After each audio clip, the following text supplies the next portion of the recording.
Konser musik dalam rangka peringatan Hari Ulang Tahun Kemerdekaan Republik Indonesia di Tuban, Jawa Timur ricuh.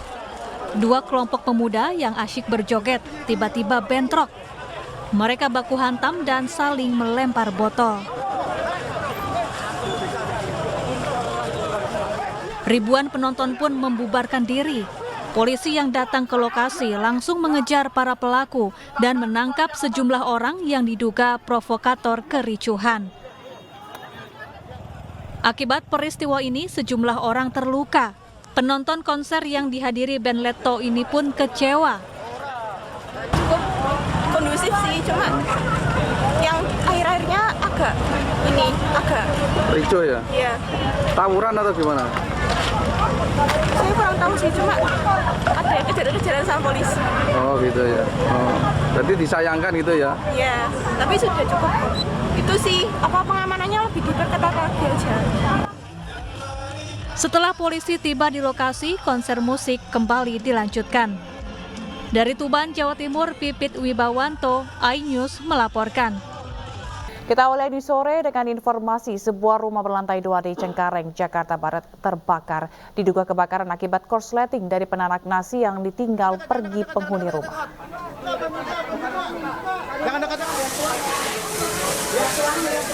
Api berkobar menghanguskan lantai 2 sebuah rumah di Jalan Nurul Amal, Cengkareng, Jakarta Barat. Warga dan petugas pemadam terjibaku memadamkan api. Diduga api berasal dari korsleting listrik mesin penanak nasi. Saat kebakaran terjadi, seluruh penghuni sedang pergi meninggalkan rumah. Belasan mobil pemadam kebakaran dikerahkan ke lokasi. Setelah 30 menit api berhasil padam. Tidak ada korban jiwa dalam peristiwa ini, sementara kerugian ditaksir mencapai puluhan juta rupiah. Saya yang lagi pada di dalam di bawah. Nah, terus api itu udah bunyi kotak-kotak, jadi tikus, kan biasanya tikus. Ternyata pas saya longok ke atas itu api udah gede. Api berasal dari lantai berapa? Lantai 2. Lantai 2 ya? Dari rumah siapa Pak? Dari rumah saya. Nah, itu rumah Bapak yang terbakar? Iya, rumah orang tua saya. Itu lagi konsleting listrik atau lagi masak atau seperti apa Pak? Saya lagi masak, tapi nggak tahu yang dipakai kompor gas atau listrik yang Magicom itu. Dan untuk mengetahui situasi terkini dan update penyelidikan hotel yang terbakar di Melawai, kami sudah terhubung bersama Rian Rahman di lokasi. Halo, selamat sore Rian. Apakah polisi sudah menggelar olah TKP dan apa penyebab kebakaran?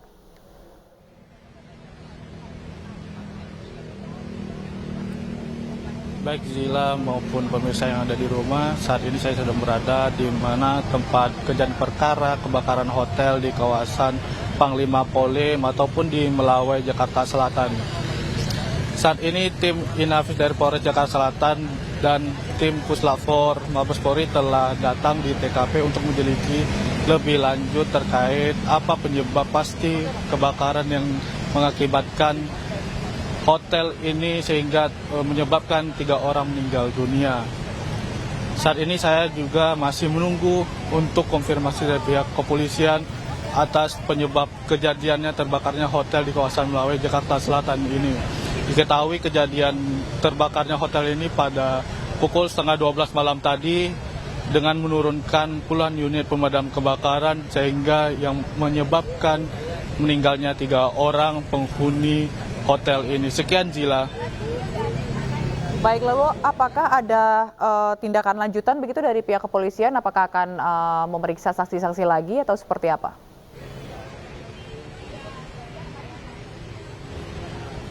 Hingga saat ini kami belum dapatkan informasi lebih lanjut maupun konfirmasi lebih lanjut, akan tetapi kami masih menunggu hasil penyelidikan dari tim Inafis maupun Puslapfor Mabes Polri apa penyebab terjadi kebakaran hotel di kawasan Melawai, Jakarta Selatan ini. Sekian Zila.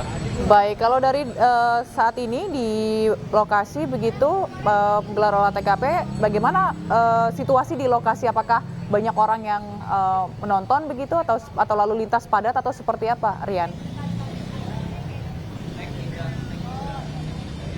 Untuk kondisi lalu lintas sendiri normal seperti biasanya, kan tetapi tim Puslapfor masih mengelilingi kawasan hotel ini untuk memeriksa setiap titik kondisi hotel ini untuk menyelidiki apa penyebab pasti kebakarnya hotel di kawasan Melawai, Jakarta Selatan ini yang mengakibat meninggal 3 orang penghuni hotel di tempat ini. Sekian. Terima kasih Harian Rahman atas laporan Anda langsung dari Kebayoran Baru, Jakarta Selatan. Selamat bertugas kembali. Pemirsa, Direktorat Reserse Kriminal Umum Polda Metro Jaya membantah 3 oknum polisi yang ditangkap terlibat dengan aksi terorisme. Pihak kepolisian mengatakan ketiga oknum polisi tersebut merupakan tersangka penjualan senjata api ilegal. Sebelumnya beredar informasi bahwa Polda Metro Jaya menangkap 3 orang oknum polisi yang diduga terlibat jaringan teroris. Namun Direktur Reskrimum Polda Metro Jaya, Hengki Haryadi, membantah hal tersebut. Hengki mengatakan ketiga oknum anggota Polri ditangkap karena terkait dengan penjualan senjata api ilegal, bukan jaringan teroris, dengan tersangka DE yang ditangkap beberapa waktu lalu. Dan hingga saat ini pihak kepolisian mengaku belum bisa mengungkap para tersangka karena masih dalam penyelidikan petugas. Komitmen untuk menjaga situasi Kamtibmas yang berkembang di 2 hari yang lalu kami melakukan serangkaian penangkapan terkait penjualan senjata api ilegal ini di luar jaringan teror. Ini perlu dicatat ya. Di luar jaringan teror. Kami menangkap beberapa tersangka termasuk pabrik modifikator senjata api. Jadi 4 klaster. Pertama, jaringan teror. Yang kedua, penjual senjata api terdiri atas senjata api modifikasi, ya, yang maupun pabrikan. Ini ada senjata FNC, G2 Combat itu pabrikan, ditemukan kemarin oleh Densus. Itu udah kita tangkap juga penyuplainya. Ya. Kemudian pabrik modifikator ini yang jadi dari airgun menjadi senjata api sudah kita tangkap juga. Dan terakhir, penerima senjata api ilegal. Dan ini secara berkesinambungan rekan-rekan sekalian, sengaja pada kesempatan ini kami tidak sebut nama tersangka dan lain sebagainya karena operasi kami belum selesai. Pemirsa, penangkapan tersangka teroris yang merupakan karyawan PT KAI ternyata pendukung ISIS dan kerap memprovokasi di media sosial. Tersangka berencana menyerang Makobrimob.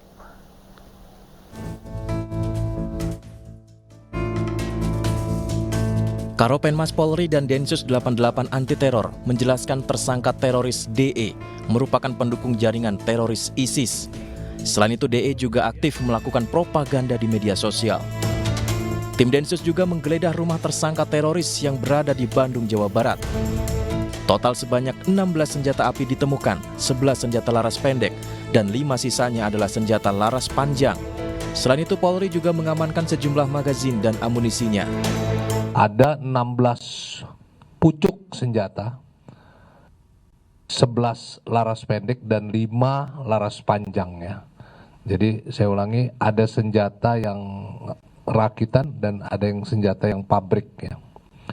Kemudian selain 16 pucuk senjata juga ada magazen ya, beberapa magazen dan amunisinya ya, amunisinya. Kemudian juga di situ ada PC komputer ya. Berdasarkan hasil pemeriksaan awal, tersangka berencana menyerang Brimob di Kelapa II dan markas TNI di Jawa Barat. Pemirsa, Komisi Pemilihan Umum menetapkan daftar calon sementara bakal calon anggota legislatif DPR RI. Sebanyak 9.925 bakal caleg DPR dari 18 parpol masuk daftar calon sementara. Dari 10.185 orang yang mendaftar, terpilih 9.925 orang yang dinyatakan memenuhi syarat dan masuk daftar calon sementara atau DCS. Seluruhnya berasal dari 18 partai politik yang terdaftar dalam kontestasi pemilu 2024. Untuk keterwakilan perempuan dari 9.925 bacalek yang memenuhi syarat sebesar 37,3%. Sementara itu, untuk nama-nama bakal caleg itu akan diumumkan KPU Sabtu besok. Terima kasih Mas Ketua atas perkenannya. Hari ini 18 Agustus 2023 adalah penetapan daftar calon sementara. Mulai besok pengumuman daftar calon sementara 19 sampai dengan 23 Agustus 2023.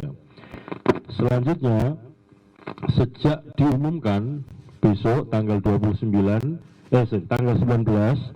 sampai dengan tanggal 28 Agustus, warga masyarakat, warga negara Indonesia diberikan kesempatan untuk mencermati, untuk tanggapan dan masukan terhadap nama-nama calon tersebut. Saya ulangi lagi, pengumumannya besok tanggal 19 sampai dengan 23 Agustus. Kejaksaan Agung menunjuk 15 jaksa untuk meneliti berkas perkara kasus dugaan penistaan agama yang dilakukan Panji Gumilang. Penelitian rencananya akan dilakukan selama 2 pekan sebelum berkas perkara dinyatakan naik status menjadi P21.